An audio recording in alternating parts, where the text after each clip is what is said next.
On reçoit aujourd'hui, et on est très fiers de le recevoir, Yannick Leflot, qui anime les ateliers de Yannick. Et c'est vrai que cette émission, c'est faites-le vous-même. Donc aujourd'hui, Yannick, si tu m'autorises, on va se tutoyer. Tu es chef cuisinier, c'est ça? Comment ça se passe? Je sais pas si le mot chef est exact, mais en tout cas, je suis chef d'orchestre d'une certaine façon. C'est-à-dire que au sein des ateliers, il y a une trentaine de chefs de la région qui viennent nous rendre visite et avec qui on donne des cours. C'est-à-dire que je suis un peu l'entremetteur. J'organise des ateliers en leur collaboration. Je prépare tout. Ils arrivent, ils donnent des cours. Et moi, je fais la vaisselle. En fait, je suis plutôt chef de la vaisselle. Chef de la vaisselle aussi. Regardez, ce serait plutôt ça. Du coup, pour cette émission, faites-le vous-même. On est très fiers parce que tu vas pouvoir aussi donner quelques conseils à nos auditeurs sur le faire soi-même. Mais la cuisine, c'est là le premier endroit où on peut faire tout soi-même. Parce que ça revient à la mode. En plus, avec le confinement, beaucoup de gens se sont mis à la cuisine. Alors, c'est vrai. Moi, j'avais déjà remarqué ça avant le confinement quand même. C'est-à-dire qu'il y avait de plus en plus de gens qui venaient et puis ça devenait un petit peu intergénérationnel. C'est ce que j'adore. C'est ça qui est fabuleux. Il y a cette espèce de croisement aujourd'hui entre différentes générations. Il y a une génération qui était un peu oubliée dans le monde de la cuisine aussi, parce que nos mamans nous transmettaient des choses, nous, et puis notre vie a fait qu'on n'a pas forcément eu le temps de transmettre. Et donc cette génération-là de jeunes trentenaires est en train de rattraper ça et revient prendre des cours pour remettre la main à la pâte, si je puis dire. Et à partir de quel âge on peut faire de la cuisine, à ton avis? Nous, on commence très tôt, puisqu'on a des cours pour des jeunes entre 7 et 9 ans, ça c'est les plus jeunes, et puis après on monte comme ça en gamme. Alors, je donne pas l'âge de fin. Non, c'est open. C'est open. Ça veut dire que les cuisines, enfin, les recettes que vous voyez ensemble, est-ce que ce sont toujours à peu près les mêmes classiques, ou est-ce qu'il y a des plats phares qui reviennent à chaque fois, ou est-ce que ça change? Est-ce que c'est un peu en fonction de la saison, en fonction un petit peu des envies et aussi des participants? Alors, c'est aussi en fonction des chefs.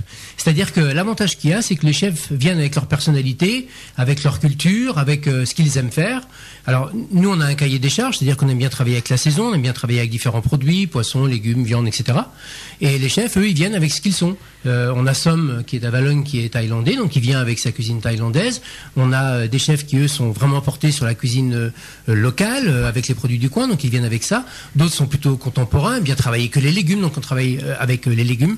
C'est ça l'idée, en fait, c'est de faire en sorte que on leur ouvre une porte, et avec ce qu'ils aiment faire, ils transmettent ça aux personnes qui sont intéressées. On met le programme, ils regardent le programme et ils viennent picorer dans ce qui peut les intéresser. Participer simplement à des ateliers. On parlait des légumes, mais c'est le grand renouveau. Maintenant, on découvre des vieux légumes. On redécouvre des légumes qu'on avait plus ou moins jetés, plus ou moins oubliés. Et maintenant, de plus en plus, il y a les chefs qui s'y mettent. Ouais. Alors là, si je puis dire, c'est pas pour me vanter, mais nous on a mis pratiquement dès le départ des ateliers entièrement consacrés aux légumes, et on travaille avec le jardin de la vieille école à Tolva, qui est un maraîcher qui est juste à côté de chez nous, pour travailler en direct au rythme des saisons, parce qu'on a aussi d'une certaine façon réappris la saison. Parce que si vous dites à quelqu'un quelle est la saison de l'artichaut ou du chou-fleur, oui. Je crois qu'on a un peu oublié tout ça. Donc moi je fonctionne avec mon maraîcher, je lui dis qu'est-ce qu'il y a en ce moment, il me dit il y a ça, et on travaille avec ça. On se laisse guider un petit peu par les produits qui sortent de son jardin. Alors pareil pour les plats de poisson, pareil pour la viande, tu as tes producteurs qui t'apportent la marchandise. Ça a été le plus difficile, mettre en place un réseau. Alors j'étais pétri de bonnes intentions, après il a quand même fallu que je resserre un petit peu mes objectifs, mais on travaille dans un secteur très court. La viande, on travaille avec un boucher charcutier qui est installé à Octeville. On est toujours sur Octeville pour le poisson, on travaille avec la poissonnerie du centre, et avec Rémi Pinchon de Boucher et avec Brigitte Pelletier, on veille à travailler des produits. On va les voir, on leur dit qu'est-ce qu'il y a en ce moment, qu'est-ce qu'il y a de bien, et puis on travaille avec eux comme ça. Et c'est pareil pour les œufs, c'est pareil pour le lait également, c'est pareil aussi pour les légumes, justement, avec Guillaume du jardin de la vieille école. Donc on a mis tout ça en place, ça fonctionne plutôt pas mal maintenant. Et j'ai vu qu'il y a des chefs qui viennent de loin pour animer les ateliers. C'est parce que la Manche, elle s'étire en fait. Ah, c'est pour ça. Parce que la Manche, voilà. Donc si on veut travailler avec les chefs de la Manche, ça va jusqu'à Granville. On a voilà, des chefs de parce que j'ai vu effectivement qu'il y a. C'est loin. Il y a des chefs prestigieux de restaurants que je connais qui viennent jusqu'à Ardava, hein, c'est exactement, ça qui viennent se perdre à Ardava. C'était ça le message, hein, c'est ça. Ok, j'ai compris. Elle n'a pas voulu le dire, mais je crois que c'est un peu ça que j'ai compris. Hein, voilà. Je crois que j'ai compris la même chose. Et ça s'appelle la britellerie. La bristellerie. Bristellerie, voilà, prononce le S. D'accord. Bon. Il va falloir que tu révises. Hein. On peut essayer en chinois peut-être à Bristol. Ah oui, vous faudrait que. La traduction. Est-ce que tu fais des cours en je sais pas moi, en anglais?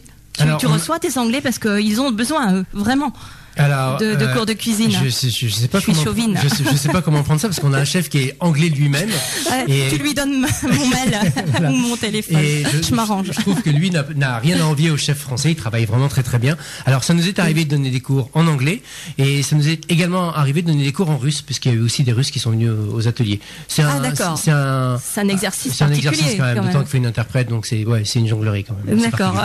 Qu'est-ce qu'ils viennent chercher justement par ici? La cuisine normande. Et qu'est-ce qu'elle a de particulier? Qu'est-ce qu'elle a de particulier? La crème, le beurre. Non, il n'y a pas que ça quand même. Tous ces bons plats classiques avec un bon poulet valet d'Auge, avec une tarte aux pommes flambée au calvados. Voilà, c'est exactement ce que les Russes aiment venir.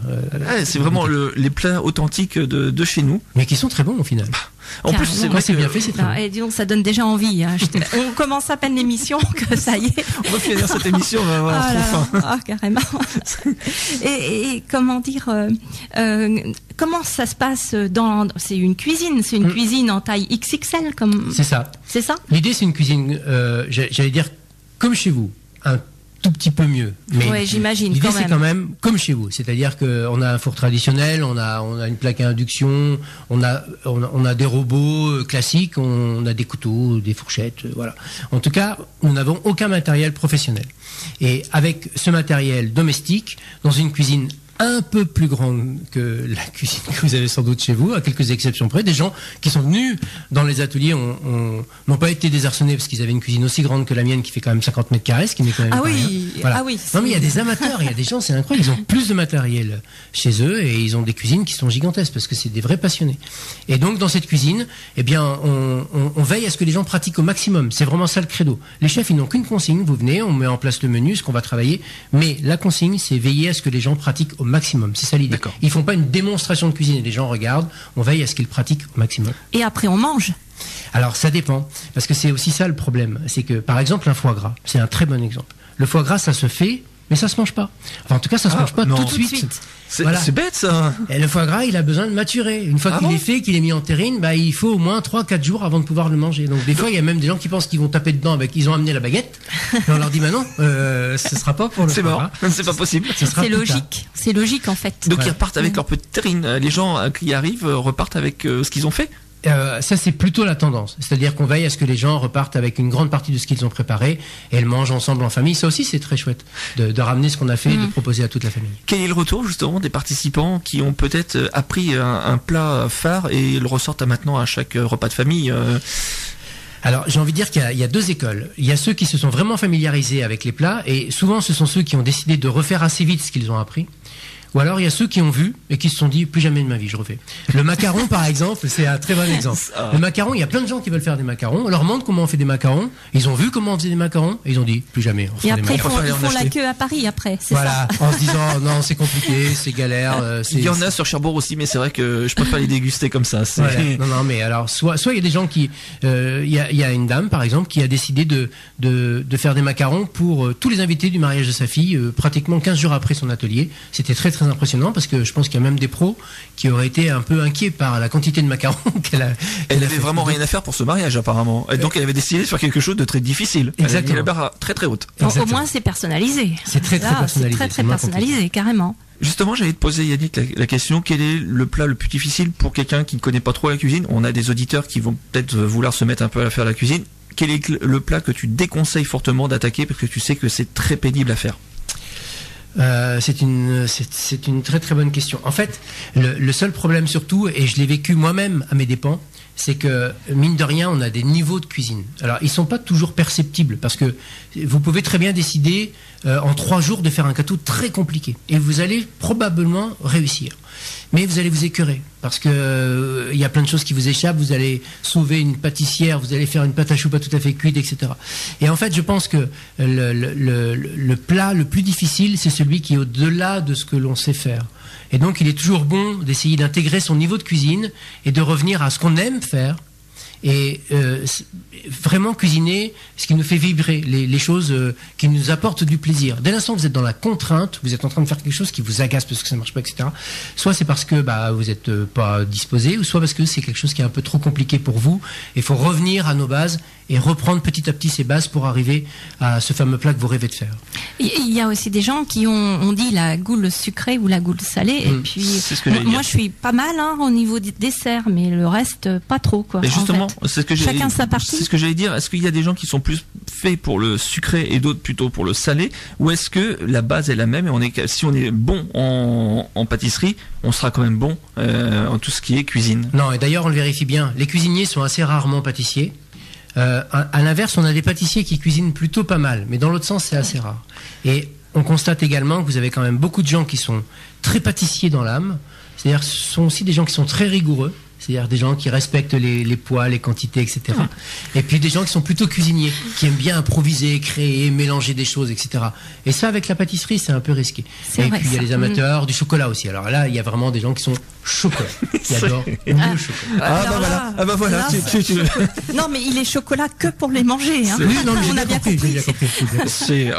Faut dire aussi que j'adore le chocolat depuis de nombreuses années. Et on a la chance maintenant d'avoir d'excellents artisans sur la région. Ouais. Qui nous font découvrir des saveurs qu'on ne connaissait pas jusqu'à présent. Complètement. Et on croit. C'est vrai que quand on pense à du chocolat, on peut penser à la vulgaire tablette de chocolat. Mais quand on goûte des chocolats faits par un artisan, on peut découvrir des saveurs complètement différentes. On n'oserait pas le faire d'ailleurs chez nous. Le chocolat chez soi, il y a des gâteaux qu'on peut faire, mais dès qu'on rentre dans le travail du chocolat lui-même. C'est particulier. C'est compliqué. Quand même. Est-ce que tu pourrais nous donner une petite recette comme ça de ce que tu veux?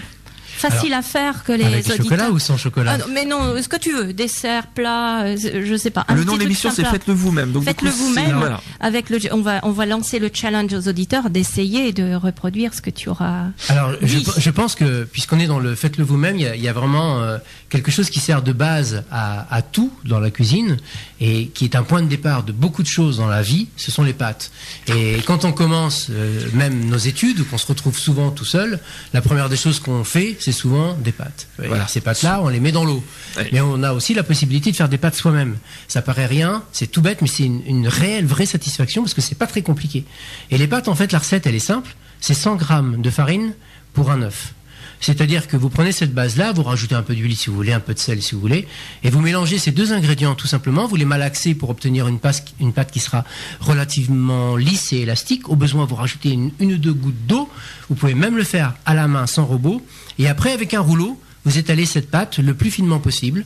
Et même si vous n'avez pas de laminoir, de machine à faire des pâtes, vous venez la former en petits tas, vous venez couper des lanières pour faire des tagliatelles. Et après, on s'amuse avec toutes les sauces qu'on a. On peut même faire des sauces soi-même, ou en acheter et les adjoindre, faire un pesto. Il n'y a rien de plus simple qu'un pesto. Mais les pâtes, je trouve que c'est absolument génial. Et puis, une fois qu'on a fait nos pâtes, on peut les faire sécher, les conserver et les manger plus tard, si on le souhaite. Mais c'est vraiment une recette très simple. Notez 100 grammes de farine pour un œuf. Mais alors moi je pensais que c'était difficile et qu'il fallait forcément avoir la machine. Le laminoir, justement, ça m'a... Donc non, alors là je vais tester. La seule chose qui importe c'est d'avoir un rouleau à pâtisserie. On a ça. Alors un gros rouleau. Et dans le format, enfin dans le chapitre des pâtes, est-ce qu'il faut al dente ou alors est-ce qu'il faut bien cuit? Quel est le conseil du chef à ce niveau-là? Quel est le conseil du professionnel? Alors, il faut savoir qu'on parle souvent des pâtes par rapport aussi au sucre lent qu'elles apportent. Plus vos pâtes sont cuites, moins l'apport en sucre lent est important. C'est-à-dire que c'est comme si ces sucres lents se dissolvaient dans l'eau. Donc si vous voulez bénéficier en plus des avantages de vos pâtes, il faut ne pas trop les cuire. Et sachez que si vous faites vos pâtes vous-même, si elles sont d'une épaisseur qu'on va qualifier de raisonnable, c'est-à-dire 1 mm, 2 mm à peu près, elles vont doubler d'épaisseur. Et ça prend, si c'est des tagliatelles, ça va prendre 2, 3, 4 minutes maximum. Ah oui, c'est très rapide. Très rapide. Oui, parce que c'est vrai que souvent on est tellement habitué aux pâtes industrielles qui cuisent en 10 minutes ou plus. 7, 8, 9, 10, ouais, voilà, c'est quand même assez long. Et il n'y a rien de pire que ces pâtes toutes collantes, blanches, qui nous rappellent la cantine d'antan. C'est ça, non, avec des pâtes fraîches, c'est autour de 3 à 4 minutes pour une cuisson idéale. Je viens d'en parler de la cantine, justement. Est-ce qu'il y a cette volonté de changer? Parce qu'on voit de plus en plus maintenant les cuisiniers qui travaillent en cantine, qui veulent absolument essayer d'améliorer un petit peu le plat et faire découvrir aux enfants de nouvelles saveurs. Est-ce que c'est tendance en ce moment? Est-ce que tu en entends parler? Est-ce que justement tu travailles à ce propos? Nous on travaille justement, on a eu une volonté affichée d'inviter des enfants dans nos ateliers parce que c'est eux qui vont faire les consommateurs de demain, c'est eux qui vont cuisiner demain. Donc déjà ça nous semblait important. On travaille avec le jardin de la vieille école à Tolva qui fournit en légumes l'école de ma commune d'Ardinva, et on s'est aperçu là, je sais pas si vous avez suivi ça, mais Oxfam a mis en avant là, les derniers chiffres en fait de l'apport du végétal dans les cuisines. Les cuisines collectives, j'entends, les écoles, il y a eu 70% d'augmentation en fait. C'est-à-dire que il y a une vraie prise de conscience aujourd'hui. On s'aperçoit qu'aujourd'hui, le végétal, le bio aussi, ça suit ça, est en train de s'installer dans nos cuisines. Je pense que la cuisine dite collective d'hier s'est pris un bon coup dans l'aile quand même. Je pense que le végétal est arrivé, le bio est arrivé. Il y a vraiment des choses qui sont de mieux en mieux chaque jour, avec des chefs qui travaillent de mieux en mieux également. Et il y a encore beaucoup de travail à faire. J'ai un ami qui est lui-même cuisinier en EHPAD. Les EHPAD, ça reste encore pour des personnes âgées assez pénible. Alors c'est un peu compliqué l'EHPAD. L'EHPAD c'est un peu compliqué parce que il y a aussi toutes les fausses routes qui sont intégrées dans l'alimentation des personnes âgées. Il faut quand même et puis tout ce qui fait que quand on est âgé, on peut pas tout manger. Donc ils sont obligés en plus de trouver une alimentation qui est assez facile pour elles. Mais il y a aussi une volonté. C'est un exercice quand même de nourrir des personnes qui sont comme ça dans cette situation un peu compliquée en EHPAD. Mais en tout cas en ce qui concerne les écoles, je pense qu'il y a, mais même dans les EHPAD, je suis convaincu aujourd'hui qu'il y a des prises de conscience qu'il faut.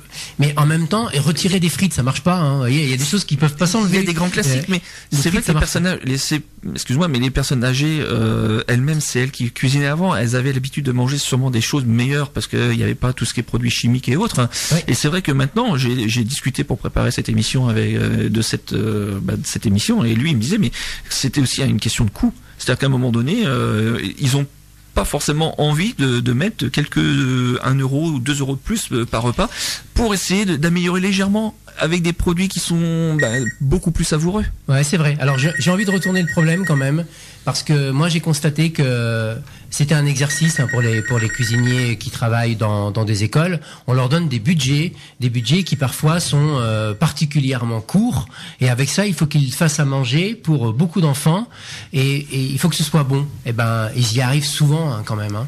Faire à manger pour quelque chose qui coûte 2, 3, 4, 5 euros au maximum. Moi je reste absolument épaté. C'est un exercice. Je pense qu'il faut rester optimiste par rapport à tout ça. Les choses sont mieux chaque jour.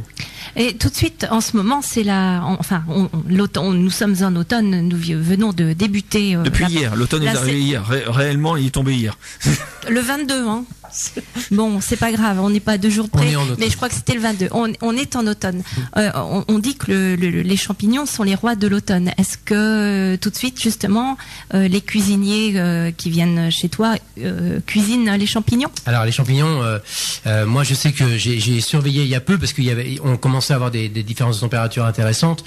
Pour l'instant, en tout cas, moi, je n'en ai pas trouvé. On échange et on n'a pas encore eu beau. On a eu quelques champignons intéressants cet été, ce qui était très impressionnant. Mais là, pour l'instant, ces champignons dits automnales, entre autres le cèpe, c'est pas encore là. Mais c'est pas encore tout de suite. Ça va arriver. Ouais, ça va arriver. On pense avec impatience. Avec la crème, c'est très bon. Avec la crème, les champignons. Ouais, avec de la crème soit, mais on peut les faire de mille et une façons. Est-ce que tu as un avis? Enfin, quelles sont les matières que tu utilises? La farine, ça va être plutôt la farine blanche, la farine complète. Est-ce que quels sont les ingrédients que tu as forcément dans tes placards chez toi dans la cuisine? Alors, il s'avère que justement, ça c'est tout l'intérêt des ateliers, c'est que moi je travaille avec plein de chefs qui ont aussi plein d'aspirations, plein de cultures, plein d'objectifs. Par exemple, on a mis en place des ateliers sans gluten. Ça peut être intéressant parce qu'il y a des gens qui galèrent pour trouver comment se nourrir et comment réussir à faire des choses qui soient bonnes aussi, parce que moi j'ai goûté des choses qui étaient sans gluten. C'est sans gluten mais c'est pas bon. Donc il faut réussir à faire en sorte que ce soit bon, que ce soit visuellement beau et qu'on n'utilise pas de farine de blé. Donc il y a plein de farines qui sont transversales, qui fonctionnent. On s'aperçoit aussi par exemple que dans la cuisine asiatique on utilise d'autres farines. On va utiliser de la farine de maïs ou que sais-je encore. Vous avez des chefs qui aiment bien couper aussi les farines. On va utiliser un petit peu de farine de riz pour faire en sorte que notre pâte sablée notre pâte brisée va être un peu plus sèche, par exemple. Aujourd'hui, le monde de la farine, c'est un monde passionnant parce que ça vient apporter de la saveur, ça vient apporter des textures différentes, ça nous permet de faire des choses sans gluten. Enfin, c'est vraiment un monde très très intéressant. Donc, on a soit de la farine de blé type 55 ou 40 ou 50, etc. en fonction aussi des chefs. Mais on a aussi de la farine de maïs, on a aussi de la farine de pois chiches, on a de la farine de riz. Il y a vraiment plein de choses aujourd'hui qu'on peut utiliser dans cette cuisine moderne et ouverte sur le monde. C'est passionnant, c'est un univers passionnant. Je pense que tu avais remarqué que pendant la pandémie, les magasins ont été dévalisés. Les gens ont compris que la farine existait. Et donc, il n'y avait plus de farine en rayon parce que les gens se sont précipités pour faire du pain, leur pâtisserie, etc. Alors ça, c'était très intéressant parce que justement, la première des choses qu'ils ont essayé de faire, c'est du pain. Du pain, oui. Et je trouve que c'est doublement passionnant parce que ça a ramené à la fois les gens essayaient de faire des potagers, donc ils ont pris conscience de l'effort que c'était que de faire un jardin, retourner la terre, planter un légume, le temps que les légumes poussent. Aujourd'hui on va acheter une carotte, la carotte on la mange, elle est pas très bien, on la jette, etc. Bon voilà. Là maintenant on a pris conscience qu'une carotte, c'est du temps, c'est des efforts, c'est de l'énergie, c'est aussi des éléments qu'on vient lui adjoindre pour qu'elle pousse bien, du compost, etc. Et c'est pareil pour le pain. C'est-à-dire qu'on a pris conscience que le pain, c'est pas si simple en fait. C'est pas facile à faire. J'ai essayé d'en faire et c'est vrai que je me suis complètement loupé. Le pain, en plus, quand vous travaillez avec des professionnels, ils vous disent qu'il y a deux choses importantes pour le pain, c'est le temps et le temps. Et c'est vrai que ce sont des temps de pousse, ce sont des levures vivantes, c'est une matière vivante qui peut réagir différemment en fonction de la farine, du temps, de l'humidité. C'est vraiment passionnant. Et donc ça nous a permis aussi, je trouve, de retrouver la complexité qu'il y avait à faire cette base dans notre alimentation qu'est le pain. Et j'ai trouvé que de ce point de vue-là, c'était assez pédagogique, très intéressant. Yannick, j'ai encore deux points à aborder avec toi rapidement parce que le temps tourne. Mais c'est vrai que quand on dit faites-le vous-même, j'ai deux choses à voir avec toi, c'est les conserves et les congelés. Ce sont les deux produits en général que l'on prépare chez soi et que c'est vrai qu'on a toujours dans nos placards ou dans nos congélateurs.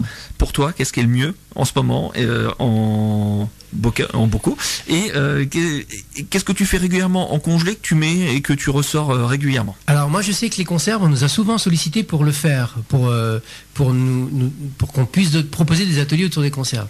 On a toujours été un petit peu embêtés parce qu'au final les conserves c'est pas si compliqué.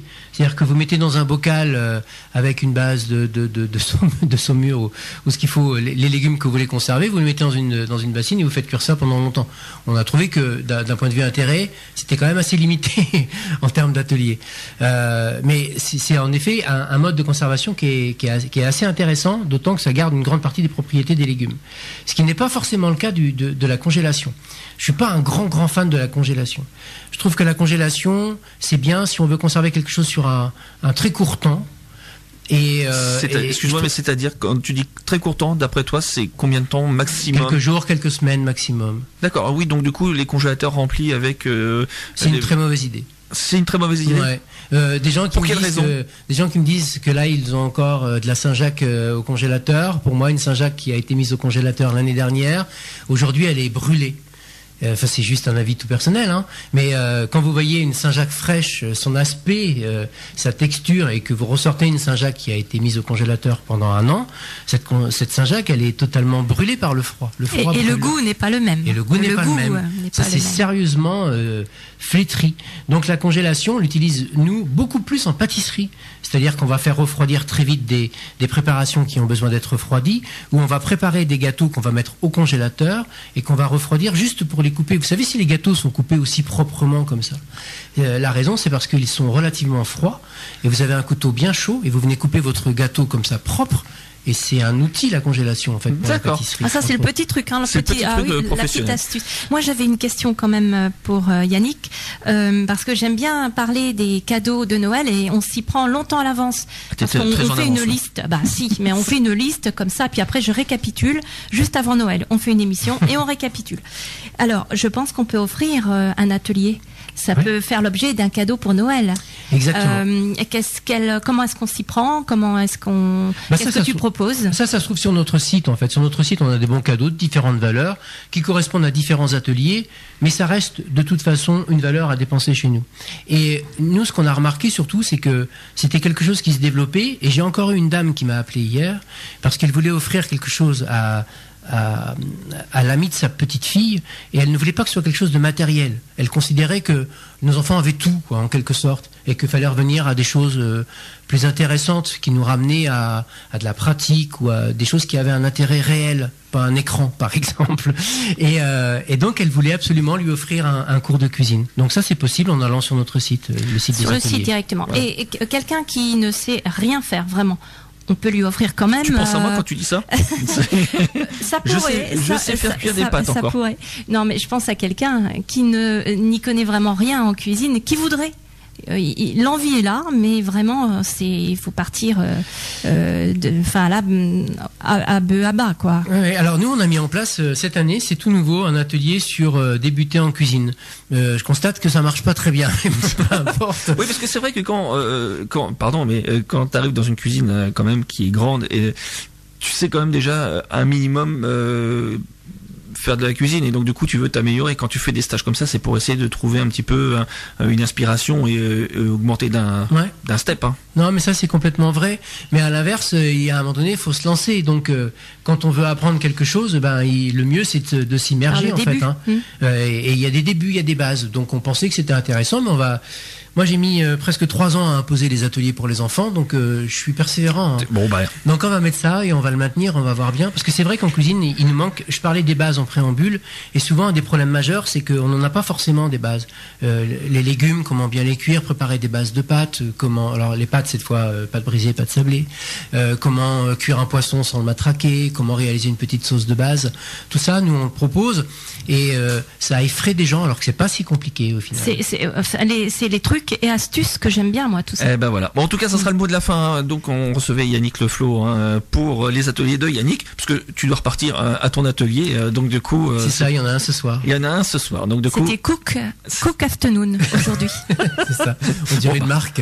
J'avais pas ta toque, mais bon, en tout cas, merci beaucoup Yannick. C'était très sympa.